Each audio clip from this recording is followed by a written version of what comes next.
രസിക്കാമെന്ന YouTube ചാനലിലേക്ക് ഏവർക്കും സ്വാഗതം. 5ാം ക്ലാസ്സിൻ്റെ അടിസ്ഥാന ശാസ്ത്രമാണ് ഇന്ന് ഓൺലൈൻ ക്ലാസ്സിലെടുത്തത്.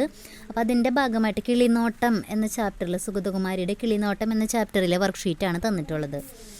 അപ്പോൾ അതിൽ നമുക്ക് ഒരു പക്ഷിയെക്കുറിച്ച് കുറിപ്പ് തയ്യാറാക്കാനായിരുന്നു ആദ്യം പറഞ്ഞിരുന്നത്. അപ്പോൾ ഞാൻ കാക്കയെക്കുറിച്ചാണ് തയ്യാറാക്കിയിട്ടുള്ളത് കേട്ടോ. ഞാൻ ശ്രദ്ധിക്കാറുള്ള പക്ഷി കാക്കയാണ്. കാക്ക കറുത്തതായതുകൊണ്ട് പലർക്കും കാക്കയെ ഇഷ്ടമല്ല. പക്ഷേ കറുപ്പിന് ഏഴഴുക് എന്നല്ലേ. കാക്കയെ കാണാൻ ഒരു പ്രത്യേക ഭംഗിയാണ്. രാവിലെ എണീറ്റ് വരുമ്പോൾ കേൾക്കാം കാ കാ എന്നുള്ള ശബ്ദം.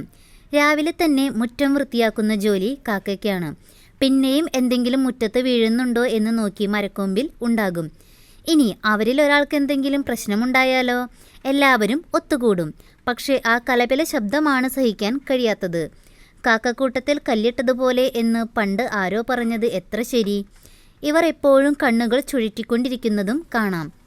വൈകുന്നേരങ്ങളിൽ സൂര്യൻ്റെ അസ്തമന ഭംഗിയിൽ ഇവ കൂട്ടമായി പറന്നു പോകുന്നത് എത്ര മനോഹരമായ കാഴ്ചയാണ്. ഇനി അടുത്തത് പക്ഷിനോട്ടത്തിൻ്റെ ആദ്യ പാഠങ്ങൾ എന്തൊക്കെയാണ്? ഇതാ ചാപ്റ്ററിൽ പറഞ്ഞിട്ടുള്ളതാണ് കേട്ടോ എഴുതേണ്ടത്.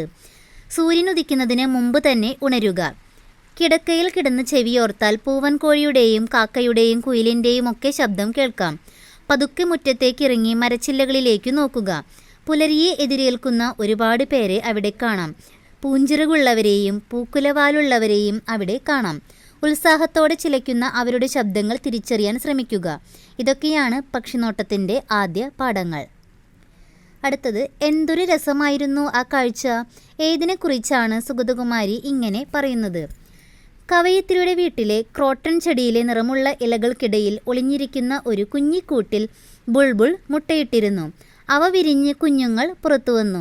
പിന്നീട് അച്ഛനമ്മമാർ കുഞ്ഞുങ്ങളെ പറക്കാൻ പഠിപ്പിക്കുന്നതും കുഞ്ഞുങ്ങൾ പറന്ന് ചെടിച്ചില്ലകളിൽ പോയിരിക്കുന്നതും ഇത് കാണുന്ന അച്ഛൻ കിളിയുടെയും അമ്മക്കിളിയുടെയും വേവലാതികളും എല്ലാം കവയിത്രി കണ്ടു രസിച്ചിരുന്നു. അപ്പോൾ ഇത്രയാണ് വർക്ക്ഷീറ്റ്.